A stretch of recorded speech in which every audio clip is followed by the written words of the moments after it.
Hi అండి. ఈరోజు నేను వంకాయ ఎండు చేపల పులుసు చేశానండి. ముందుగా స్టవ్ ఆన్ చేసుకుని కడాయి పెట్టుకుని ఒక ఆనియన్ ఒక పచ్చిమిర్చి వేసుకుని ఫ్రై చేసుకోవాలండి. తర్వాత స్టవ్ ఆఫ్ చేశానండి. ఆఫ్ చేసి 5-6 వెల్లుల్లి రెబ్బలు వేసుకున్నాను. నేను ముందుగా కట్ చేసి పక్కన పెట్టుకుని ఉంచుకున్న వంకాయ ముక్కలను కూడా వేసుకున్నానండి. తర్వాత కొంచెం పసుపు, కొంచెం సాల్ట్, 2 టేబుల్ స్పూన్స్ కారం వేసేసుకున్నానండి. ఒక రెబ్బ కరివేపాకు కూడా వేసేసుకున్నానండి. ఇవి వేసుకుని ఒకసారి కలిపేసుకుని ఒక టీ గ్లాసుడు వాటర్ పోసేసుకున్నానండి. స్టవ్ ఆన్ చేసుకుని వంకాయ ముక్క మెత్తబడే వరకు ఉడికించుకున్నానండి. ఇవి ఉడుకుతూ ఉన్నప్పుడు నేను ఎండు చేపల్ని చక్కగా క్లీన్ చేసేసుకుని వేసుకున్నానండి. ఇవి వేసిన తర్వాత ఒకసారి కలుపుకొని ఉడికించుకుంటున్నానండి.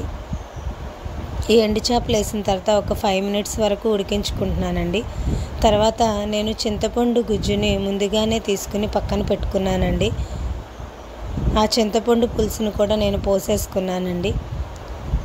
ఈ చింతపండు పులుసు పోసిన తర్వాత నేను సాల్ట్ సరిపోయిందో లేదో ఒకసారి చెక్ చేసుకున్నానండి. అంతే, ఎంతో టేస్టీ అయిన వంకాయ ఎండు చేపల పులుసు